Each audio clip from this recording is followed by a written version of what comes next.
Reserving the right to object. Every American has heard about our drug death crisis. Many have sadly experienced it first or secondhand, seeing loved ones and friends struggle with addiction. And it's not just opioids. In the past year, more than 25,000 of our fellow citizens died by cocaine. That's more than a 25% increase since Joe Biden took office, and more than double the overdoses in 2016. At the same time, murders and other violent crime rates are skyrocketing, as we just heard earlier from the senator from New Jersey. The murder rate has hit levels not seen since the 1990s. Gangs and cartels are emboldened, in part because they know that many Soros prosecutors across the country and the Garland Department of Justice will treat them with kid gloves. This so-called Equal Act is likewise going to go easier on crack cocaine traffickers, including members of gangs and cartels. This would only exacerbate our problems. Why would we do that now, of all times, given these facts? Crack cocaine and powder cocaine, while true, are the same primary chemicals, are different drugs. Their delivery is different. Crack cocaine is more addictive.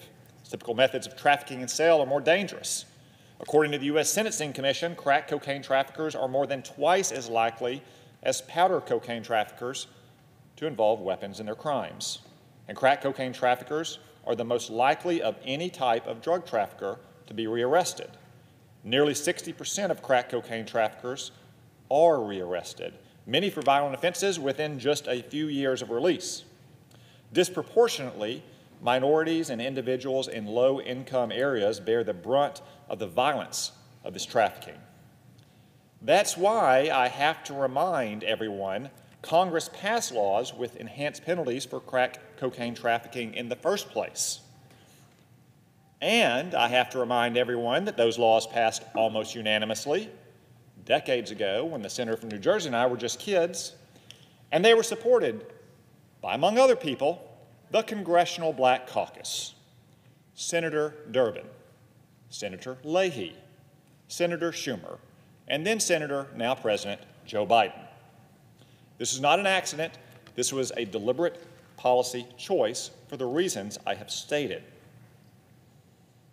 The Equal Act, though, would not just reduce sentences for those dealing drugs now, it would also retroactively allow crack cocaine traffickers in federal prison to seek early release.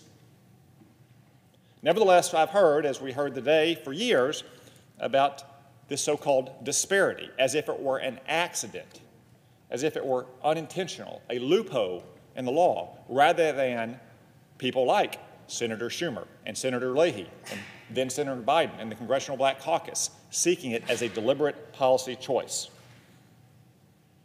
Oftentimes, it's attributed to racism.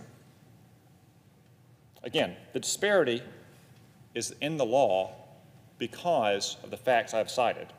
However, I'm willing to try to meet the other side halfway.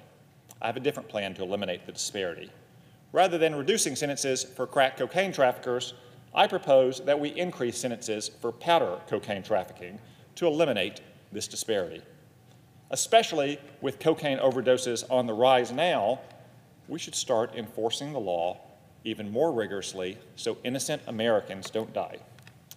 So, Mr. President, still reserving the right to object, I ask unanimous consent that the senator modify his request to include my amendment, which is at the desk, the amendment be considered and agreed to, the bill as amended be considered read and a third time and passed, and that the motions to reconsider be considered made and laid upon the table. Does the senator so modify his request? Reserving the right to object. I questioned some of the comments that were made that over a generation ago when Congress acted wrongly, the senators that he named, from the President of the United States, former senator, to Dick Durbin, to members of the Congressional Black Caucus, have all said publicly that they think it was a mistake. There are things this body has done before, generations ago, like this, that future Congresses said enough is enough. This Congress passed laws on gender, on LGBTQ Americans, that later Congresses said that was a mistake. Now, the beautiful thing about this is it's not a partisan group of people saying it was a mistake. In the House of Representatives, you have dozens of Republicans and Democrats who were there a generation ago, over 30 years, that said it was a mistake. You now have this loud chorus of conviction that says this was wrong. And the senator from Arkansas, I respect him deeply and consider him somebody that has helped to make me a better senator. But if you look at what we call recidivism rates, the data from my colleague from Arkansas cites counts arrests for minor violations of parole or other technical violations as recidivism. And often, it's people returning to low-income communities that are more heavily policed. We know we have more interactions with police and a more likelihood for rearrest. This doesn't take away from the ideal that I talked about, an ideal to which my colleague and I both have this fierce fealty to, which is liberty. Right now in prisons all over America, there are people that have been in jail for a decade or 2 decades for nonviolent crack cocaine offenses, while people with more cocaine, with more weightier drugs that affect more people have come in and out of jail. The people that are in jail for crack cocaine happen to be disproportionately African American. At the time when Congress made this mistake, which Republicans and Democrats in both houses say was a mistake, there was a terrible fear that was gripping this country with a new drug coming along. It was that fear that drove us to do something that has now had people in prison for years and years and years. And so I do object to what my colleague and friend proposes. And I know that this will be corrected. Mark my words. The arc of the moral universe is long. We will get to 1-to-1. I am confident of that. But why should people have to languish in prison for yet another year to 2 years, another Congress, separated from families, separated from their children? God, at this time of the holidays where so many people are being reunited, this is not only an act of justice, it would be an act of mercy. I object to my colleague's unanimous consent request. Objection is heard.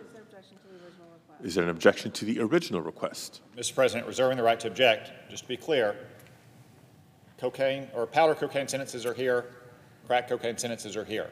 The bill in question would reduce these sentences to eliminate this so-called disparity.